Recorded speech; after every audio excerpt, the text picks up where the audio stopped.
Hello and welcome once again everyone. Today's video features the Tier 9 Swedish destroyer Östergötland. Before jumping into the video, a quick word of congratulations for all the winners of the most recent Orkan giveaway. Winners have been notified and the prizes sent. I'd like to give a special shout out to Mo's Gun Store for sharing this video with me in what turns out to be a very entertaining game. Before the action kicks off in earnest, this is the full build our captain is using in this match. As you can see, it's an RPF captain build running with both torpedo upgrade modifications. This game starts off with our captain pushing into the sea point on Okinawa. Enemy Östergötland appears and the fight breaks out. From the blue tracers you can tell our captain is using the Pan-EU bonus captain Jerzy Swierski. You'll have to forgive my pronunciation there. Polish has never been my strong point. These up close and personal DD gunfights are usually quite brutal, especially between two gunboats such as the Östergötland. Enemy destroyer has angled away now. He's able to only bring his rear guns to bear. He has turned a bit more, but he loses critical amounts of DPM in those few seconds he had turned away. Our captain takes out the enemy destroyer, but at a major cost to his own HP. Destroyer gunfights like this are usually decided by the smallest of details, and just those few seconds lost while turning away, being unable to bring his front turrets to bear, proved costly. Normally taking such a beating early on in a game would prove crippling for a gunboat destroyer, but not so the Östergötland. Despite only having 3 repair parties with this particular build, Östergötland has some considerable powers of recovery. Starting off with 18,950 hit points, which is at the low end of survivability ranges compared to other Tier 9 gunboat destroyers like Gotland or Kitakazi. It's this repair party or heal that can make all the difference.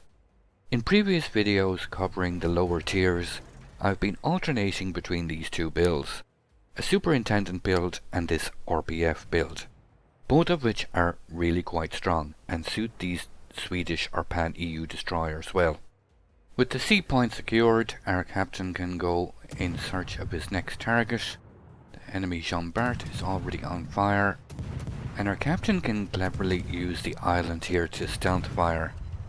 The Jean Bart goes down, and anytime, especially in a destroyer that has no smoke screen, any advantage that can be taken by using islands like this to put fire on the enemy without being detected is a huge bonus. Not only when you're low HP like this, but at any time during a game, because these guns really are quite effective. Östergötland gets 4 120mm guns in a 2x2 turret layout, capable of turning 180 degrees in just 18 seconds, with a very fast 2.1 second reload time and a max firing range of 10.2 kilometers. Those familiar with the Öland at Tier 8, it's the exact same setup, just with a faster reload time. Östergötland's armor-piercing rounds can inflict a max damage of 2150, but do require you to be close range and have relatively flat broadsides to be really effective. High explosive is going to be your armament of choice for most engagements. Despite not using Demolition Expert, Östergötland's high explosive rounds have a base fire chance of 7%, which can be boosted to 8% when mounting both signal flags with 20mm of armor penetration, which is sufficient for penetrating enemy destroyers and superstructures. I would really advise against using IFHE, as the vastly reduced fire chance really hurts your ability to inflict damage. One of Östergötland's great strengths using this rapid reload time is in combination with these very fast reloading torpedoes to force cooldowns and quickly set fires and disengage. Östergötland's torpedoes are particularly dangerous, with two X4 launchers with a max range of 13.5 kilometers.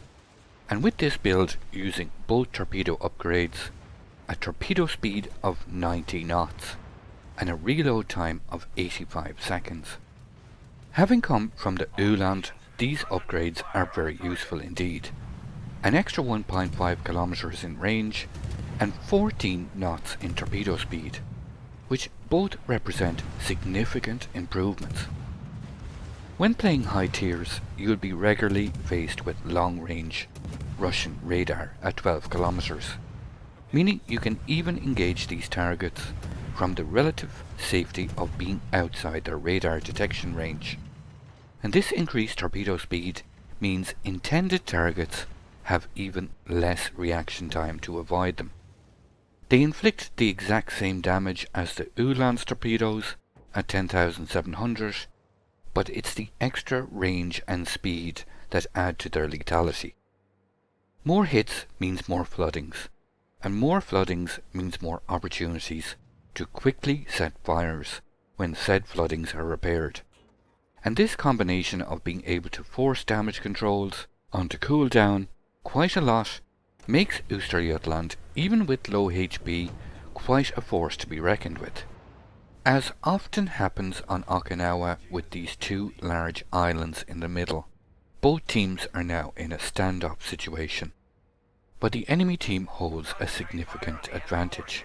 Not only do they enjoy a healthy point score, but also hold a 3-ship lead, and more importantly, still have 2 cruisers. Our captain is forced to go wide in an attempt to get firing angles on the enemy fleet, and being forced to relocate quickly is not a big obstacle for Östergötland. When using both the speed boost and the Sierra Mike signal flag, Östergötland is capable of almost 40 knots in straight line speed. Not only does she have this great mobility, but also a very decent turning circle of 610 meters and a rudder shift time of 3.7 seconds. And that is without the steering gears mod in slot 4. Our captain is choosing the propulsion mod instead, which allows for those cheeky stop and go maneuvers to dodge incoming shells to be a lot more effective. Our captain is pinging the advancing Flint for his fleet to focus fire, because he represents not only the major threat for our captain here on this side, but he is preventing any kind of attacks now from this flank. Our captain falls back into a holding pattern. He's going to have to take a different angle of attack and relocate once again. The Flint is all the while continuing to advance here, so our captain is forced to continue to fall back. He is going to drop some torpedoes here on that Flint. He predicts he is going to turn inwards. The Flint does have a smoke screen, but our captain is all the while monitoring his RPF indicator, which is on that Flint, and he has smoked up. So those torps do have a chance. They are on target. RPF has now switched back to the middle. Those torps look like they have a chance. Does get a torp hit on that Flint for almost 10,000 damage, so that Flint is dangerously low right now. Our captain continues to push back in towards the centre. The enemy team is now capping this B point, so there are enemy destroyers in here. Both of these enemy destroyers, when last spotted, were quite low on hit points, so our captain is prepared to take on the gunfight here. Enemy turrets there in the distance. Captain is just pulling a little bit wide and slowing down, just in case one of those destroyers should push through. There is an enemy Friesland still on the enemy team. He does have that 5 kilometer hydro. Our captain pushes forward, trying to get a visual on one of those destroyers. Enemy fleet is slowly falling back as well. They are being hassled by the Akatsuki. Captain drops a couple of spreads on that gap. Still nothing spotted. There's the Hydro. The Skåne appears. Captain opens fire immediately. The Friesland also appears. It's now a 2-on-1 situation. Captain quickly takes out the Skåne. Friesland is trying to reverse and he goes down as well. And our captain gets a very nice double strike there with his guns. Incoming fire and a lot of secondary fire. Captain is desperately maneuvering, trying to pull away and drop detection. Secondary shells landing left and right. The AA guns open fire on the spotter plane. That's almost a critical error there, not turning off the AA. More incoming secondary fire. He does take a hit. He's now down to 57 HP. If ever you want to maximize the power of your adrenaline rush, this is how you do it. Our captain is certainly living on a wing and a prayer at the moment. But in one fell swoop, he removed both enemy destroyers from the game. And not only survived, he has thrown his team a real lifeline in this match. The enemy Colorado would appear to be the next target of choice. Our captain is just holding his position for the moment until the point is captured. The friendly Jean Bart is taking some hits, so he is being reset slowly. But our captain is just about to take this point, and this game is now very finely poised. It's a 5-on-5 situation. Slow moving Colorado in the distance is a prime target for torpedoes. Fun fact, those torpedoes are capable of doing almost 4 times the speed of the Colorado. Those 2 spreads would seem to be on target. You can see now our torpedo reload is down to an incredible speed.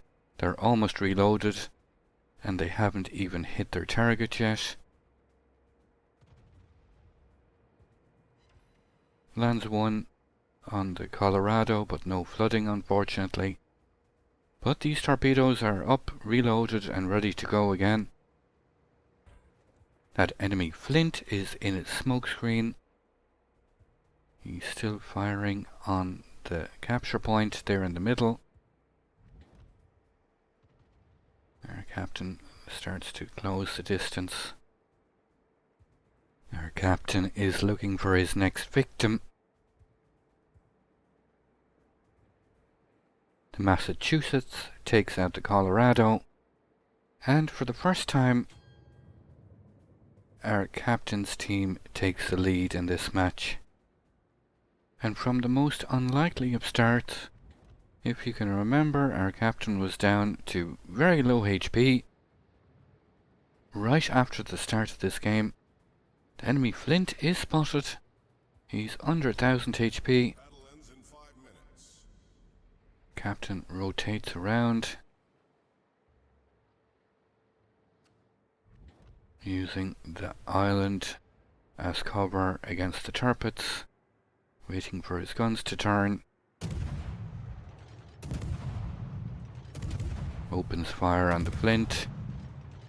Going to have to be very quickly here before the Flint returns fire. He does take out the Flint. Captain hits the brakes. Volley lands harmlessly in the water. The enemy turrets is approaching. Drops 2 spreads. You can see the torp reload speed now is down to just over 1 minute. Very fast indeed.